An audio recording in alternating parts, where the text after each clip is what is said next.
El teatro de la antigüedad debe su origen a determinadas manifestaciones religiosas del pueblo griego.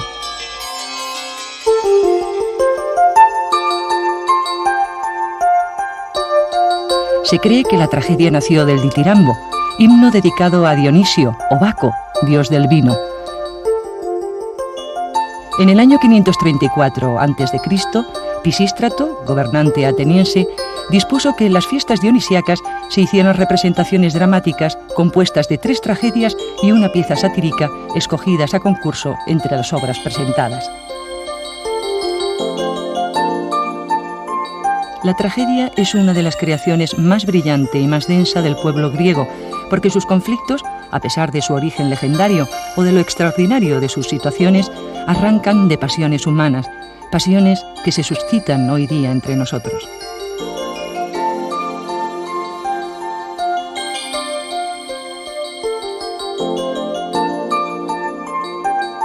La lucha del hombre contra lo irremediable y contra lo que no tiene enmienda constituye la esencia de la tragedia clásica y halla su culminación en Esquilo, Sófocles y Eurípides.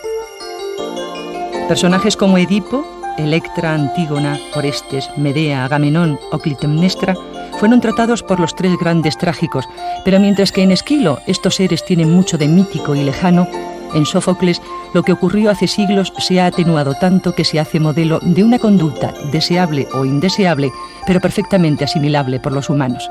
Y en Eurípides, estos mismos personajes, sin embargo, parecen una sublimación de los seres de carne y hueso.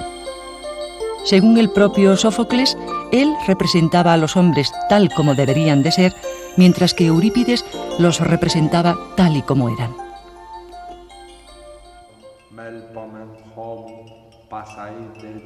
Para dar vida a todos estos personajes legendarios, los actores griegos usaban distintos elementos de los que habría que destacar los coturnos, calzado con plataforma, y las máscaras, las cuales estaban provistas en su parte superior de un apéndice que daba mayor realce a la frente.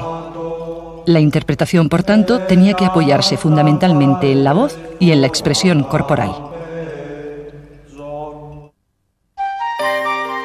La televisión pública hizo posible el milagro de interesar a los espectadores españoles por el teatro, y lo hizo desde sus orígenes, desde la tragedia.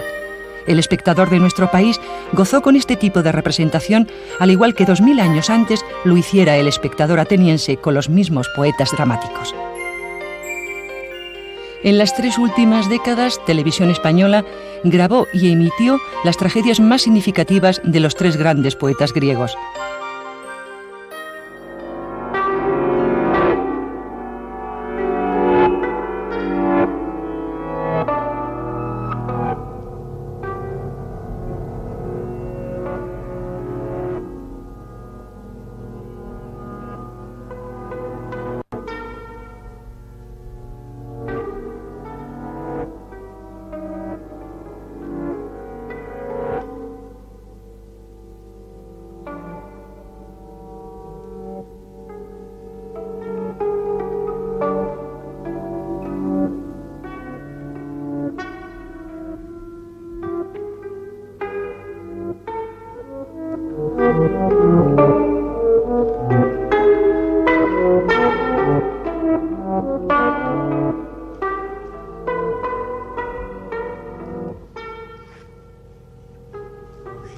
las auras, fuentes de los ríos y perpetuas brisas de las ondas marinas.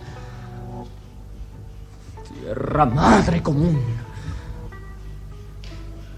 Y tú, ojo del sol al que nada se oculta, y os invoco.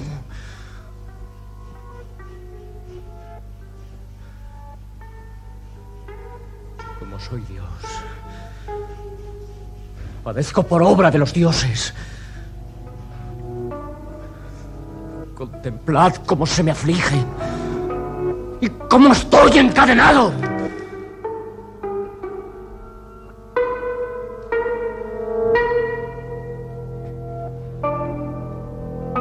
Ningún infortunio me espera que no haya previsto.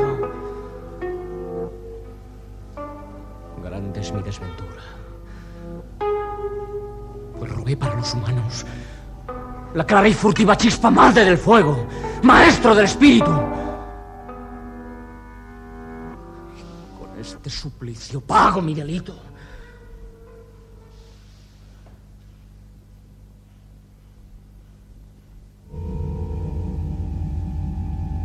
¿Qué rumor? ¿Qué invisible y perfume rotundo me envuelve? Es divino. O mortal o uno y otro a la vez. ¡Miradme!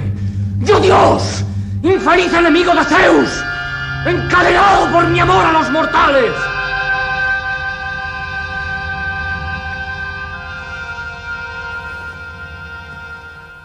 Encadenado por amor a los mortales. Es curioso, pero en aquella época pienso que por encima de todo, aparte de amor a los mortales, teníamos un gran amor a nuestro trabajo. Yo recuerdo que Prometeo encadenado para mí quizá fue el papel más importante que hice hasta ese momento.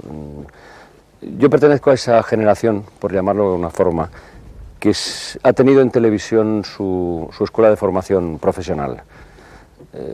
Podría decir los nombres de Emilio Gutiérrez Cava, de Juan Diego, de Galeana, de Luis Varela, etcétera, etcétera.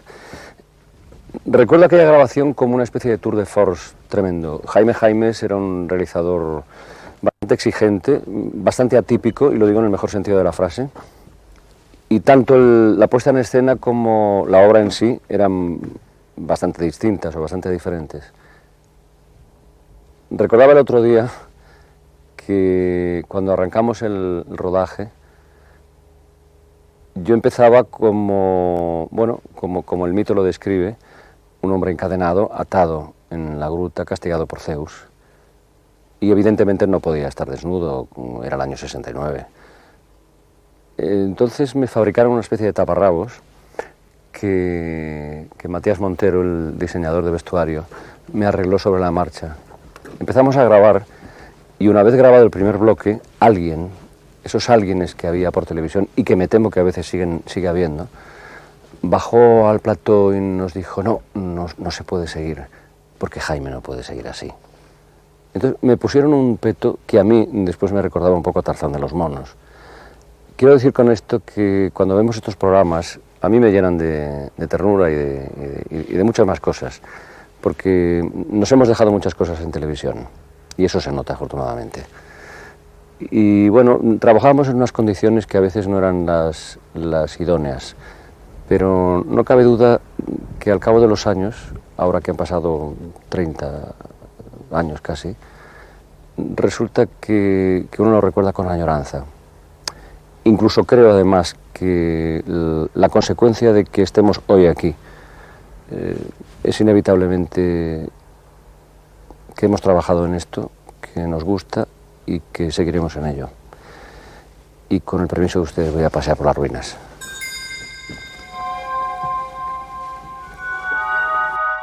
Las tragedias de Esquilo son de trama sencilla, donde prevalece la poesía. Su osadía en la expresión y su estilo, con frecuencia voluntariamente hermético, confieren al arte de Esquilo una grandeza tal que el espectador se siente trasladado a un mundo que tiene mucho de irreal.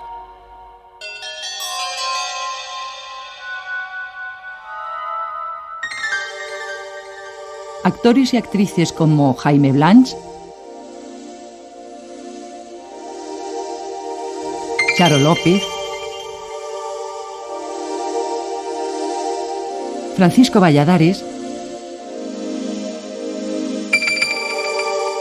Berta Riaza,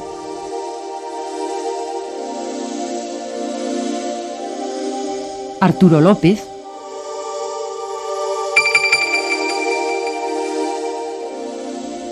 Marisa Paredes,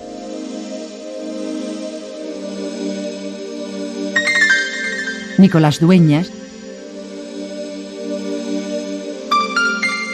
Mayrata Oviedo o Pablo Sanz interpretaron hace más de 20 años a los míticos personajes que pueblan las tragedias de Esquilo, Sófocles y Eurípides. Y en algunas ocasiones lo hicieron en distintas versiones de una misma tragedia. La tragedia se nutre de un material inagotable, la mitología, pero se basa principalmente en dos leyendas, en la historia mítica de Tebas y en la de Argos Micenas. La historia mítica de Micenas tiene como primera figura al rey Agamenón, que al haber matado al marido de Clitemnestra y haber obligado a ésta a casarse con él, padece como castigo la maldición de su linaje. Agamenón organiza y dirige la expedición contra los troyanos para vengar a su hermano Menelao, cuya esposa, Helena, ha huido con Paris a la ciudad de Troya.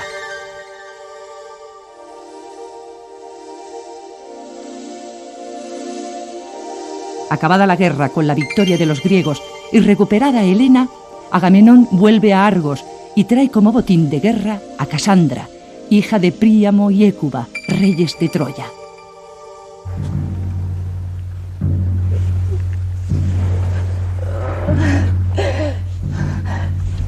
Guía mis pasos, y si no obedezco, arrastradme a la fuerza. Porque si Febo es Dios, aún más funesto que el de Helena será este matrimonio que conmigo contrae Agamenón.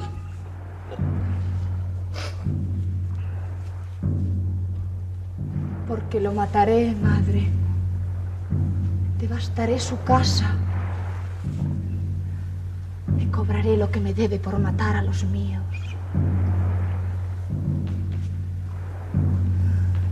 Las Troyanas es una de las tragedias más conocidas de Eurípides, el último de los tres grandes trágicos de Atenas. Su tema es un tema mítico, la destrucción de Troya, y el título de la obra viene del coro que está formada por las mujeres de Troya, de la ciudad destruida, ahora convertidas en cautivas. Los personajes fundamentales son también mujeres, la vieja Hécuba, que fue reina de Troya y ahora es una vieja desamparada y esclavizada, Casandra, uno de los personajes más famosos del mito antiguo, que profetizó la destrucción de la ciudad, pero no fue creída porque ese era su sino, Andrómaca, la mujer de Héctor, y luego la hermosa y fatídica Helena. El tema es mítico, pero lo fundamental es que de alguna manera Troya simboliza cualquier guerra.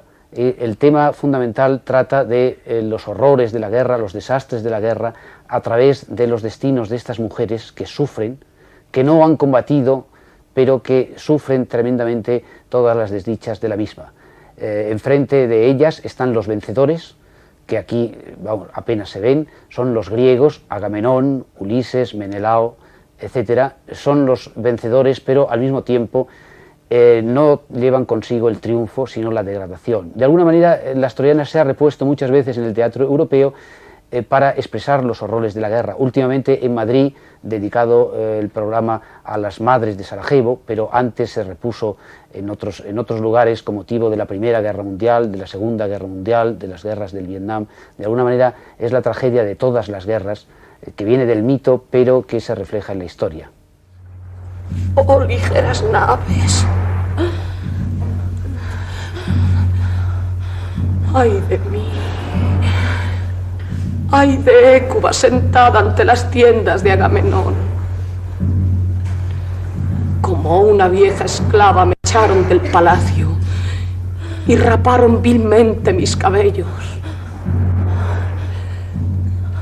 Desventuradas compañeras de los héroes troyanos, porque Troya no existe.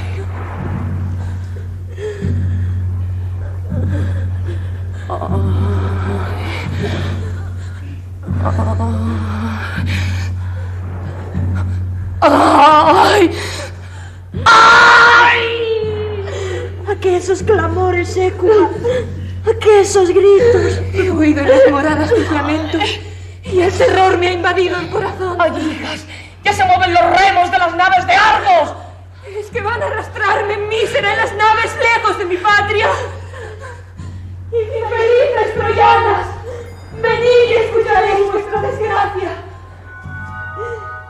Las imágenes que están viendo pertenecen a una hermosa grabación de 1966 de esta famosa tragedia, dirigida por Miguel Narros, realizada por Fernando Delgado e interpretada por Pilar Sala. Las Troyanas de Eurípides tiene como figura principal a la anciana reina de Troya, Hécuba, reducida a la esclavitud. Sus hijos, Héctor y Paris, han muerto. Su hija Polixena ha de ser sacrificada en el túmulo de Aquiles. Su hijo Polidoro, niño aún, ha sido asesinado por quien debía protegerlo. Y su hija Casandra tiene que embarcar con el rey Agamenón hacia Argos como esclava, donde más tarde morirá asesinada por Clitemnestra. Como habrán visto, siempre que hay una guerra, y ahora tenemos una bastante cercana y hemos tenido otras un poquitín más lejanas, pero también bastante dolorosas y bastante tremendas, la gran perdedora siempre es la mujer. Bueno, es la gran perdedora porque es madre de todos esos hijos que más o menos han muerto, han sido sacrificados, pero que en definitiva estas mujeres en un momento determinado se convertirán en la gran venganza hacia los victoriosos. O sea, ser victorioso es tan malo como ser perdedor. Y yo creo que en las troyanas está muy claro. O sea, todos estos personajes victoriosos y prepotentes, en un momento determinado, por la guerra, serán unas grandes víctimas. Aquí aparece como la gran víctima es Hécuba.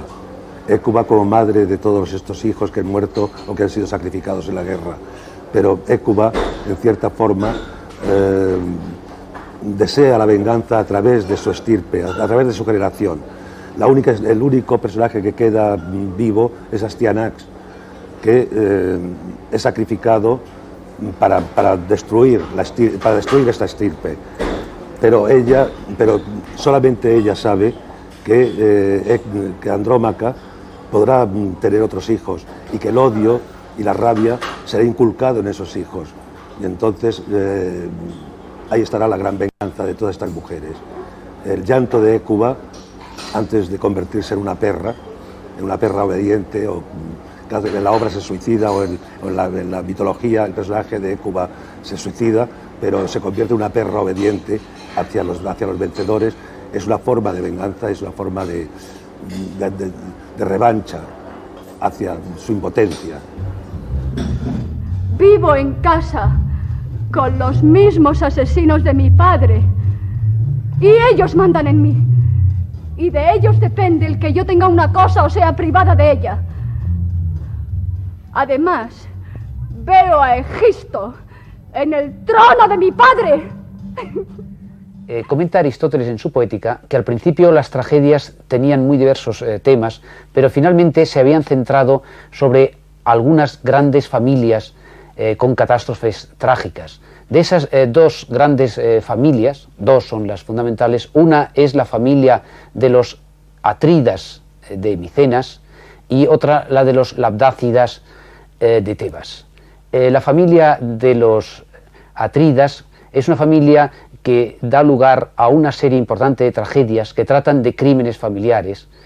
Agamenón, el caudillo que llevó a los griegos a Troya, hermano de Menelao, es uno de sus personajes principales. Al su regreso de Troya, Agamenón, que había sacrificado a su hija Ifigenia para ir a esa expedición de conquista, es asesinado por su mujer Clitemnestra, que le ha traicionado durante su ausencia con su primo Egisto.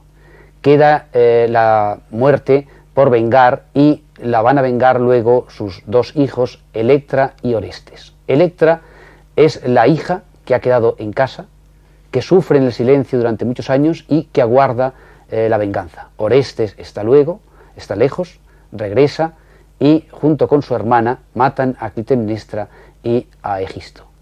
Electra fue un personaje central en varias tragedias de autores distintos.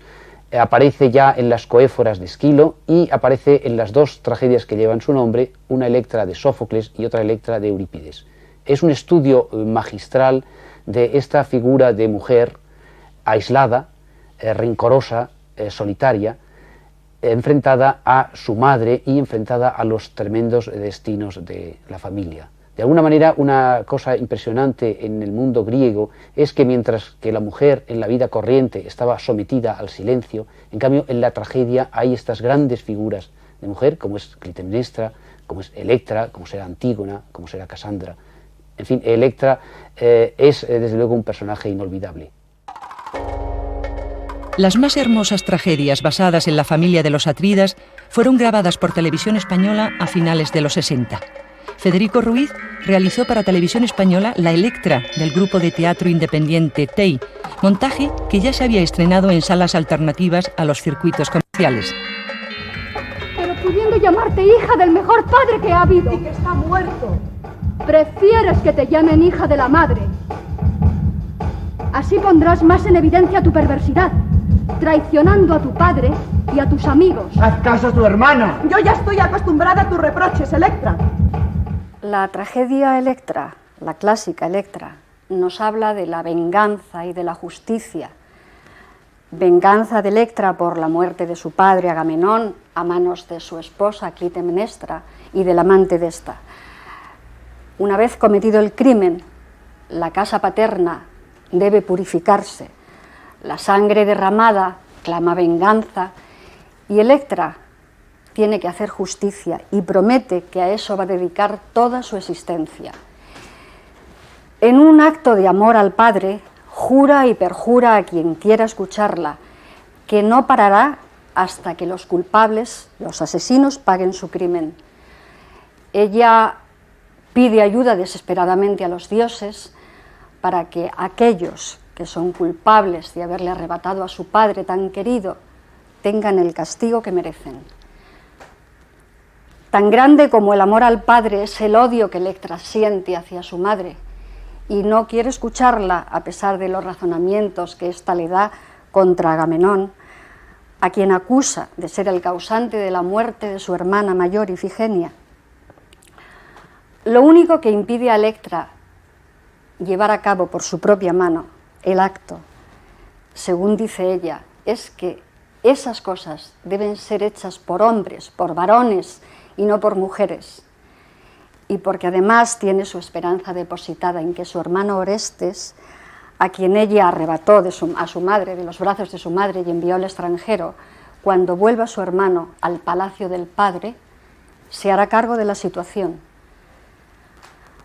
Electra no ansía personalmente el poder, pero sí desea que cuando llegue Orestes y haga justicia, pues los dos van a ocupar el puesto que les corresponde por derecho.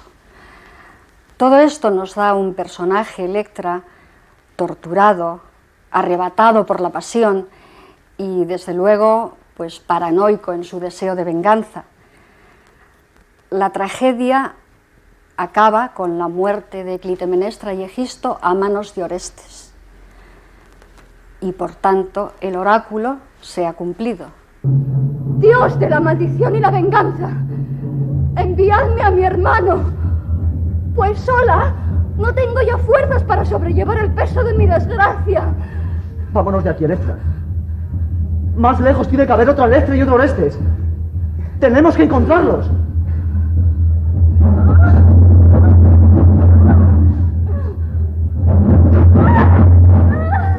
Lo que nosotros pretendíamos con esta versión de Electra, a través de los textos de Eurípides, Sófocles, etc., estaba un poco más cercano al texto de Jean-Paul Sartre, Las moscas, que es una obra tomada de los personajes de la tragedia griega.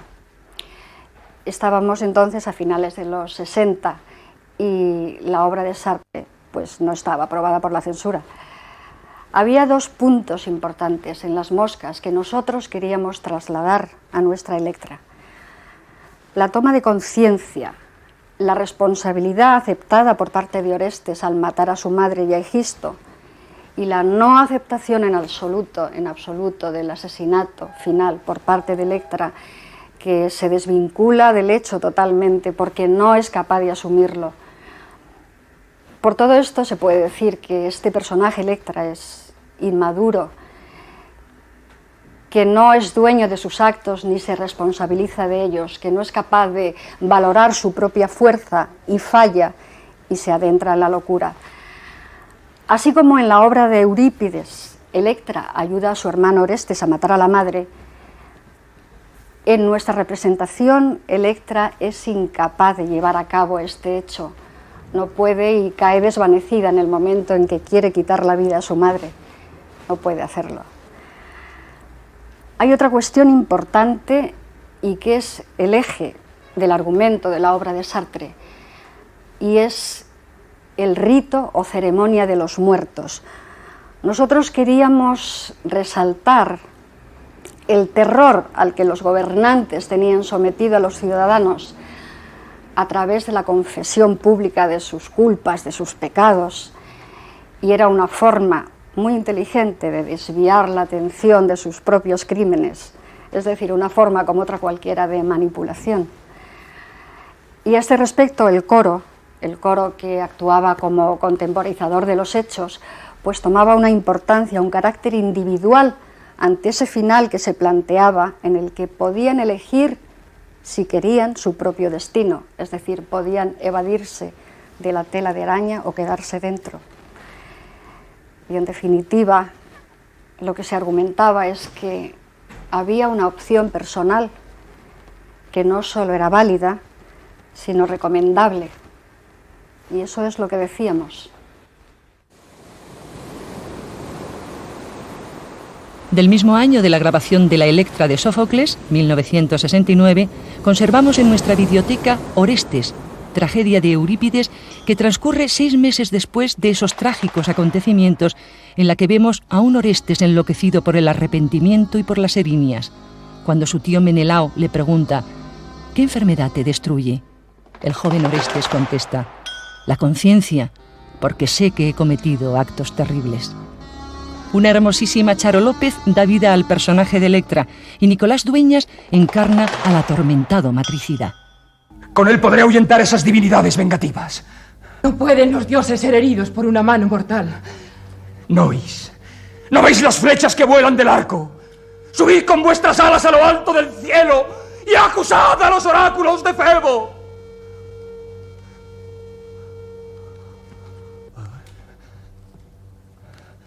¿Por qué desfallezco?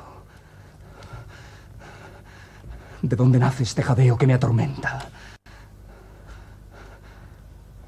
¿A dónde iba yo desde mi lecho?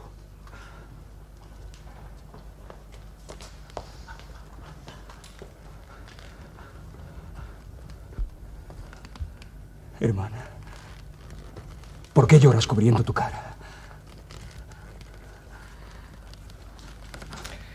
En aquel año de 1969 yo grabé para televisión el Áyax de Sófocles, las nubes de Aristófanes y el Orestes de Eurípides. Especialmente del Orestes de Eurípides tengo un gratísimo recuerdo, porque coincidieron muchas cosas. Era un personaje, yo acababa de hacer el portero de Pinter con el malogrado Claudio Green, y aquello la verdad es que había funcionado muy bien. Era el primer papel importante que yo hacía en televisión. Me llamaron enseguida para hacer el Orestes, yo acepté, era un papel que yo sabía que sobrepasaba mis capacidades como actor por profesión y por experiencia, pero decidí hacerlo por muchas razones, entre otras porque lo podía haber hecho cualquier otro y a lo mejor lo hubiera hecho peor que yo. En aquella calidad de novicio no solamente estaba yo, estaba el realizador del programa. El realizador del programa era José Luis Tafur. Era su primer programa como realizador de un teatro de siempre. Y también la Electra era una actriz que debutaba por primera vez en televisión. Esa actriz era Charo López. Aquel programa recuerdo que se cuidó especialmente, no sé por qué, pero se cuidó mucho. No es que los demás no se cuidaran, sino que aquel se ensayó, por ejemplo, muchísimo más de lo acostumbrado, ensayamos casi un mes. Se cuidó mucho el lenguaje, se cuidó muchísimo el decorado, el vestuario y la versión era una belleza, la versión era de ese gran poeta que es José Hierro, y la música pues era de ni más ni menos que de Luis de Pablo. Es decir, coincidieron, hay una serie de elementos que, a pesar de que muchos éramos nuevos en el tema o con no demasiada experiencia, coincidieron una serie de cosas que hicieron que aquel programa fuera un programa de un éxito tremendo. Se repitió muchísimas veces. Quizás si ahora lo viéramos encontraríamos defectos y cosas, nos encontraríamos más jóvenes y añoraríamos cosas. Pero no creo que añoráramos nada especial, salvo esa especie de comunión que nos permitía hacer aquellas salvajadas en tan poco tiempo, con tan pocos medios, y con aquellos resultados, en la mayoría de los casos, bastante óptimos. Oh patria mía, al retornar de Troya encuentro en ti el dolor. ¿Dónde está Orestes, el que ha dado muerte a su madre? ¿Dónde está el niño al que llevaba en brazos al partir para Troya? Muchos años han pasado desde entonces. Si lo viese, no podría reconocerlo. Menelao, yo soy Orestes. Yo soy el mismo por quien tú preguntas. Déjame que abrace tus rodillas. ¡Ayúdame! Me encuentras encadenado por terribles males.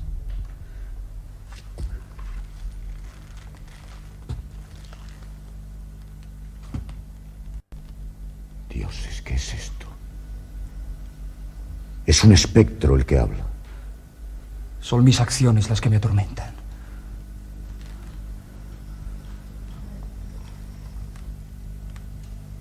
Qué horribles tus pupilas bajo los párpados resecos. Yo soy el asesino de mi madre. Lo sé, pero no me hables de tu crimen. Los demonios se ensañan conmigo. ¿Qué mal te atormenta? Mi conciencia. Ella me dice que he cometido una acción horrible. ¿Cuándo empezó tu mal? El día que enterré a mi madre. Yo, en general, sí tengo un recuerdo enternecedor de aquella época. Digo enternecedor porque éramos todos muy tiernos, muy jóvenes y también muy inquietos. En los años en que hacíamos el Ayas de Sófocles, o el Orestes de Eurípides, o funciones de Aristófanes, al mismo tiempo hacíamos Shakespeare, Ionesco, Tirso de Molina, Calderón, etcétera, etcétera. Es decir, hacíamos prácticamente toda la historia del teatro. Eso significaba someternos a los actores a un aprendizaje que por otro lado no podíamos tener, a diversísimos cambios de vestuarios, de maquillajes, de trabajos, de enfocar trabajos, de hacerlos. Y todo esto en unas condiciones un poco precarias. Las máquinas de entonces no eran las máquinas de ahora, pero bien es verdad que la gente de entonces, técnicos, actores, realizadores y toda la gente que estábamos allí, no por imperativo de nadie, yo creo que era algo espontáneo, quizá porque éramos todos demasiado novicios y demasiado inquietos, había una enorme colaboración, un enorme espíritu de equipo, y ahí éramos capaces de hacer las cosas más increíbles porque eran imposibles. Había cosas que no se podían hacer, pero se hacían.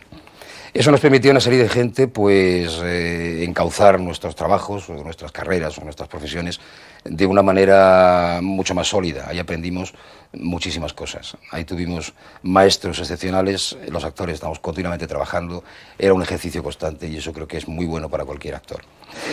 Ver ahora cualquier programa de estos posiblemente nos asustaríamos, en el mejor sentido de la palabra, todos los que trabajábamos allí, pero yo estoy convencido de que ahora, a pesar de que ha pasado tanto tiempo, no seríamos capaces de hacerlo también. Oradores los de Tebas, contemplad, Edipo, aquel que sabía los enigmas y hombre fue el de más poder, al que quien por caso al verlo no envidiaba en la ciudad, en qué fiero torbellino de desgracia hundido está. La trágica historia de Edipo constituye el núcleo central del ciclo de Tebas. Edipo Rey de Sófocles tiene de fondo un gran mito, el mito de Edipo, es decir, una narración tradicional que contaba el destino terrible de este héroe. Edipo fue hijo de los reyes de Tebas, de Layo y Yocasta.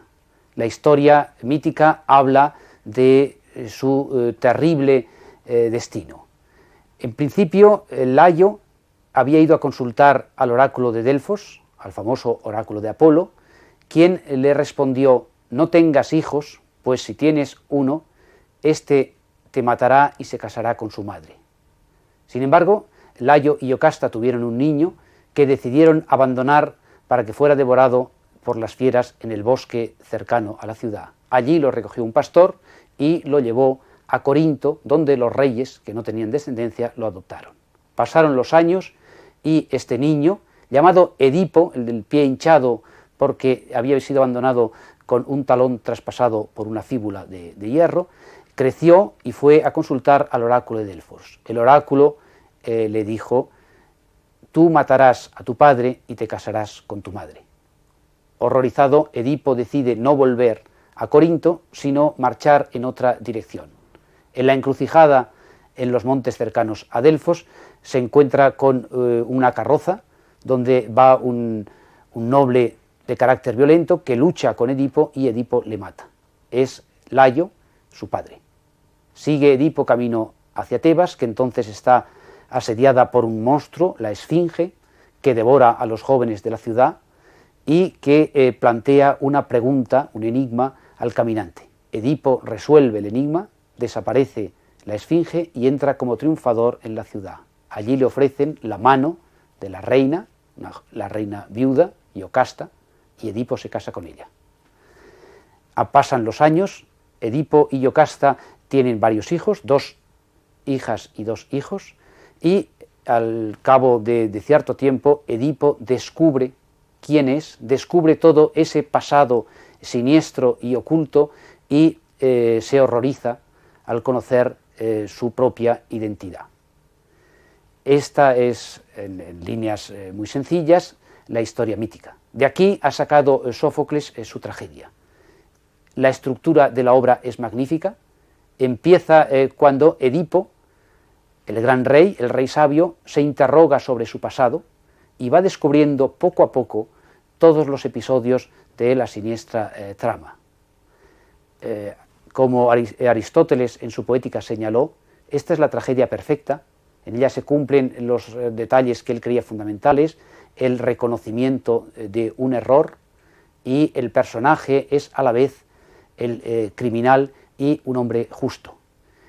La obra de Edipo, Edipo Rey, es por tanto aquí no solo un mito, sino una búsqueda de la verdad. Es un personaje que se interroga por sí mismo, es el mayor ejemplo de la condición humana.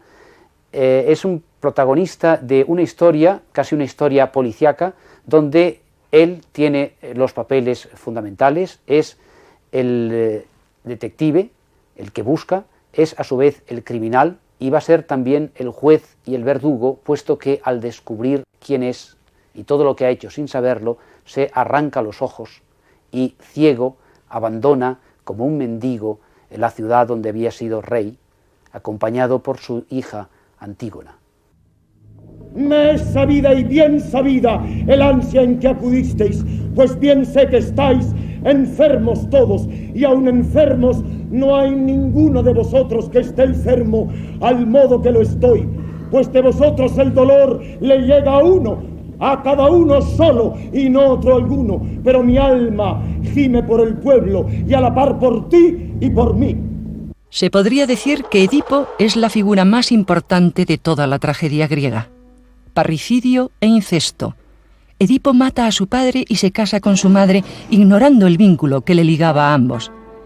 Y sin embargo, su único delito, como diría Calderón por boca de Segismundo, es haber nacido.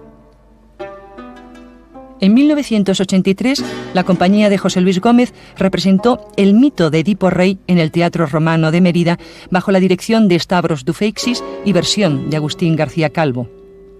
Televisión Española grabó la representación en el Teatro Romano de Mérida con realización de Luis Enciso. Uno siente que el interés, o uno de los intereses fundamentales de una obra como Edipo Rey de Sófocles, reside más allá de aspectos como la construcción cuasi perfecta de la obra dramática, de la obra trágica, con sus maravillosas proporciones, más allá de la extraordinaria poesía, la escritura de Sófocles, con momentos extraordinarios como el mensajero que narra al final de Yocasta, o el planto de Edipo, ay Citerón, ay Citerón. Más allá de ese aspecto un poco vulgarizador del complejo de Edipo, que yo creo que no tiene un gran interés, el incesto, más allá del hecho fundamental de que el teatro griego tenía, como decía antes, una dimensión de fiesta, de comunicación intensísima a través de la fiesta, que hoy el teatro contemporáneo a duras penas puede rescatar y en muy escasas ocasiones. Yo creo que el tema fundamental está en la hubris del orgullo del gobernante. Edipo es el ejemplo de un gobernante afortunado, aclamado por la multitud, salva a Tebas de la Esfinge. Lo aupan con un consenso unánime. Y en el curso de la obra, ese hombre se ha creído perfecto, se ha creído capaz de solucionar, de descifrar todos los enigmas, capaz de encontrar al culpable de la muerte de Layo. Y es el mismo. En ese pecado de orgullo, en esa hubris que decían los griegos, fundamental, pecado fundamental del orgullo, en un gobernante, veía Sófocles uno de los más grandes peligros para la democracia. Y hay quien dice, no sé si es exactamente, yo no soy un helenista, ni me arrogo serlo, pero hay quien dice que el Edipo está escrito teniendo en mente una figura señera de la política ateniense, Pericles, probablemente, que también tiene su cenit y su ocaso. Creo que es una de las grandes lecciones, no solamente para los ciudadanos, que para eso se escribió, sino también para el hombre político, que nunca puede pecar de orgullo. Creo que es, en los tiempos que corren, una de las más sustanciosas y valiosas lecciones del Edipo Rey. Din don, gloria. Nos vamos a la guerra sin saber por qué, pero quizá resulte divertido yacer en la tumba, junto a los cuerpos de los hombres. La amada queda silenciosa en casa y llora amargamente, pero el soldado se burla heroico de las lágrimas de mujer, cuando ante el enemigo estalla el cañón con din, don, gloria. Aleluya, aleluya, nos vamos a la guerra. Cuando Sófocles contaba 91 años de edad, escribió su última obra, Edipo en Colona, en la cual cuenta cómo Edipo elige para morir una pequeña aldea cerca de Atenas, Colona, lugar donde había nacido el propio Sófocles. José Antonio Páramo realizó para Televisión Española en el año 1971 esta audaz versión de Edipo en Colona, interpretada por Pablo Sanz en el papel de Edipo y Marisa Paredes en el de Antígona. La diferencia que existe entre Edipo Rey y Edipo en Colona es una diferencia de concepción de la tragedia. En Edipo Rey prima sobre todo la acción, es decir, el héroe, este héroe de los pies enfermos, este héroe que es una especie de divinidad solar, tiene que luchar con sus rayos luminosos contra su propio destino, un destino infectado por el miasma de los dioses, que lo llevan a tener que matar primero a su padre, a Layo, después a ser el amante de su madre, es decir, a cometer incesto, a luchar con la Esfinge. Fundamentalmente lo que hay es un desarrollo de una acción. En el caso de Edipo en Colona, lo que pasa es que este hombre que ha tenido que luchar absolutamente contra todo, que ha cometido los más horrendos crímenes, se revela como una persona sin culpa. Una persona ha sido manejada por el hado, ha sido manejada por el destino y no tiene ningún tipo de remordimiento, porque él no es culpable, lo dice claramente, no es culpable de nada. En ese sentido, él es a sí mismo, él es catártico, en el sentido de que él es salutífero para la sociedad que lo acoja.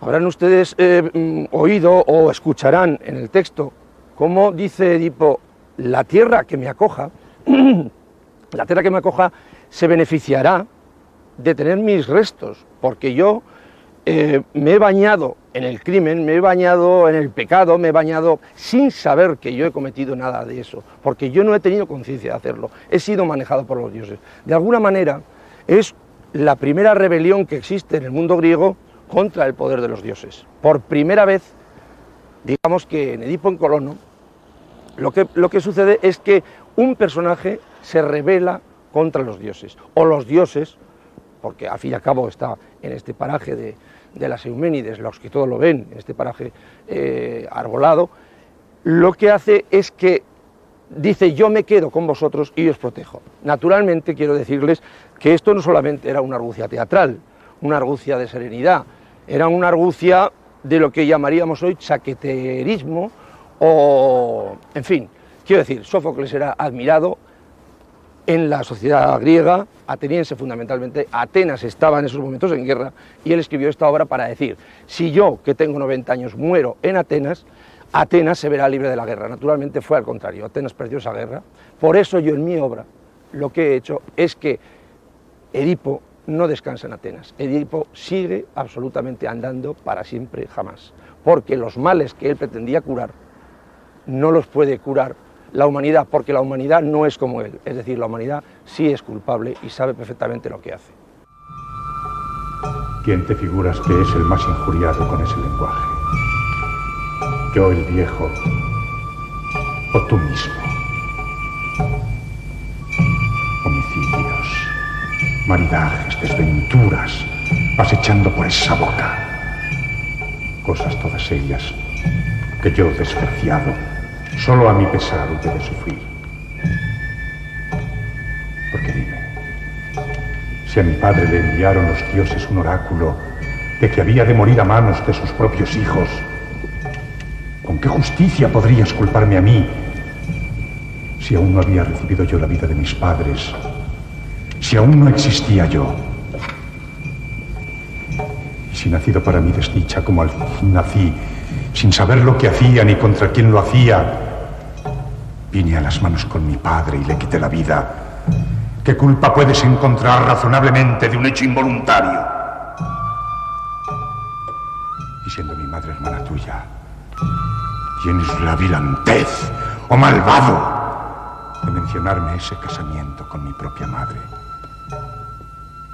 No, jamás encontrarás tu culpa alguna en esas malhadadas bodas, ni en esa muerte de mi padre, insulto mordaz que anda siempre decantando contra mí. ¿Por qué? Contéstame a una sola pregunta. Si a ti, al justo Creonte, te asaltase un desconocido y te fuese a matar, ¿te pararías tú a preguntar si él era tu padre o lo rechazarías sin más? Vaya que por el amor que tienes a la vida habrías de cerrar con él sin pararte entre remilgos de justicias. Pues tales son los males en los que yo me vi metido, y metido por los dioses. Y de cada cuanto he dicho me podría desmentir hasta la misma alma de mi padre que volviese a la vida. Solo tú has sido para darme en el rostro con ello, delante de todos estos. Tú, que no eres un honrado ciudadano, sino un lenguaraz que osa decirlo todo, lo decible y lo que no es para dicho. Edipo en Colona, o en Colono, fue una de esas grabaciones absolutamente históricas en mi, me atrevería a decir, extensa, dilatada y a veces abusiva vida profesional. Yo ensayé esa función en una etapa en la cual se producía un ritmo vertiginoso. El realizador, José Antonio Páramo, estaba haciendo a la sazón otro teatro, que con anterioridad por fechas tenía que grabar, y prácticamente no pudo acudir a los ensayos. Pusimos el texto en pie, con el ayudante, con todo el equipo, y coincide una anécdota realmente, pienso que muy curiosa. Quien hacía a mi hijo en esa función Eusebio Poncela, a su vez por una serie de compromisos también profesionales, casi no pudo asistir a los ensayos. Y no sé si en alguna ocasión fue, pero yo nunca coincidí con él. Como quiera que el personaje de Edipo, cuando se empezó ya a grabar, que el realizador se pudo incorporar, lógicamente, porque si no, no hubiera tenido sentido, a la grabación, en el primer momento a mí me cerraban los ojos con soflamen, dado que la ceguera del personaje así lo exigía. Yo empecé a grabar Edipo en Colona o en Colono sin la visión física de Eusebio Poncela. Me daba la réplica en las escenas en las que correspondía, hablábamos, nos enfadábamos, vivíamos el texto de Sófocles, pero nunca conseguí ver a Eusebio Poncela, porque yo tenía que ir mucho antes del resto de los compañeros por la longitud del tiempo que requería mi maquillaje, y como al acabar también para quitarme todo ese parafernalia de ojos cerrados y demás, no podía ver al resto de los compañeros. Hasta que no acabé la grabación no conocí físicamente a mi hijo. En Edipo en Colona, el tema de la vejez es constantemente evocado de forma magistral por un anciano Sófocles.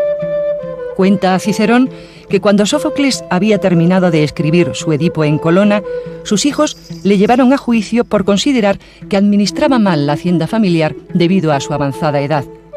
Sófocles acudió a la cita con los jueces y les leyó su última tragedia, tras lo cual preguntó si aquel poema parecía el de un hombre decaído ya en su juicio.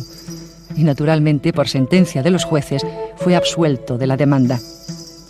Efectivamente, Edipo en Colona es la tragedia sobre la vejez de un héroe, pero escrita con vigor juvenil, con gran dominio del movimiento escénico y con hermosísimos pasajes poéticos. Contra tu voluntad no te arrancarán de tus propósitos cuantas cosas digas, si son contrarias a tu bien. ¿Y qué se pierde con oír palabras? Al fin, con las palabras es como se declaran las ideas que son felices. Tú lo engendraste, Padre, aun cuando te hubiese hecho las injurias más abominables, fuera razón que tú lo maltratases en pago. Déjalo, pues, que venga.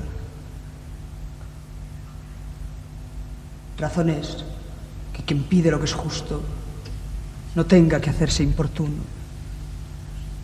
Y es también razón que sepa conceder un favor quien está siendo colmado de favores. Antígona es un personaje extraordinariamente potente.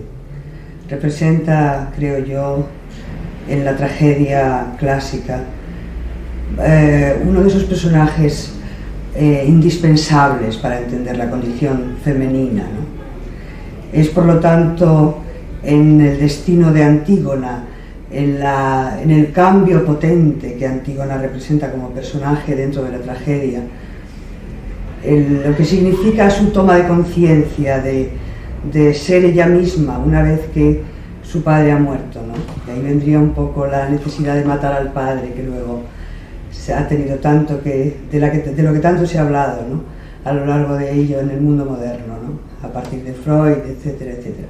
Es a partir de la muerte del padre de Edipo que Antígona puede ser ella misma, ante la disyuntiva enorme de seguir las leyes sociales, las leyes, digamos, de la justicia de los hombres, o su propia justicia. Antígona toma la bandera de su propia justicia, de su propio destino, de su propia libertad, y elige, frente a lo social, lo privado, lo suyo, ¿no? Es, por lo tanto, yo creo, un personaje, ya lo he dicho, indispensable para entender, yo diría, el universo femenino.